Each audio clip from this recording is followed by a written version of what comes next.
All right. So I think for some of our families, it's pretty easy to tell when you're enabling when somebody's in their disease. You know, at this point, not to give them money when they're relapsed, not to take them in and try to detox them, not to bail them out, not to rescue them. You know these things now. The only acceptable answer is get them back into treatment, right? You stop trying to fix everything. So now you know that. But this other question comes up now. When they're out of treatment, what's enabling?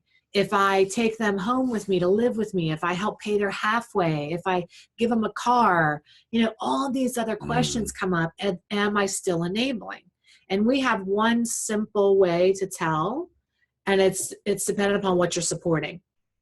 Are you supporting the addiction or are you supporting recovery? That's the question of the day. So if you can ask yourself that question, if I'm doing this, will I be supporting recovery? Because recovery is what you believe in. You know, Doug and I always teach you all the time, are you doing what you believe in? If you're supporting recovery, you're probably going to be doing what you believe in. If you're supporting addiction, you're going against your better judgment. And we know there's some gray areas there. We totally get that. So there's a fine line, because if you believe in supporting someone by having them come home, and do you you say, believe okay, in your 40-year-old living with you? right, and let's say you do. If you take addiction off the table. Right. If you do, that's okay, because you're going to do what you believe in. Right. The challenge is that you then have to have Deal with the fallout. Deal with the boundary setting, and we'll deal with that in another video.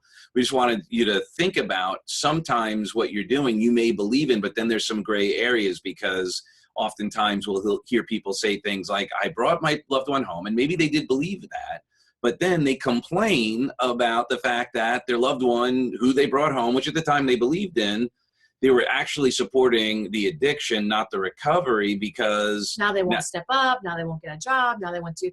So, okay. So it's time for a new boundary and a new way to think. So it's really evolving and it's malleable, and you need to really be flexible here. So if you could think of yourself like a willow tree, would probably be the best analogy. So it's firmly rooted in what it believes in, but it remains flexible in its approach. It remains flexible and malleable and bendable, but it's only going to support what it believes in. But what it believes in sometimes shifts or changes depending upon what the situation is. Right. And also back to a core question is, are you doing this for you or for your loved one?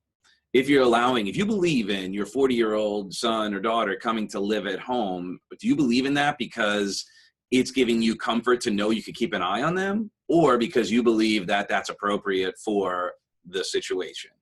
And that's, again, we're back to this fine line, because it's very difficult to get truly honest to say, I'm doing this because I'm scared.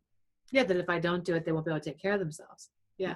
Right. In another video, we're going to talk about why it's so important that you stop solving problems for your loved one.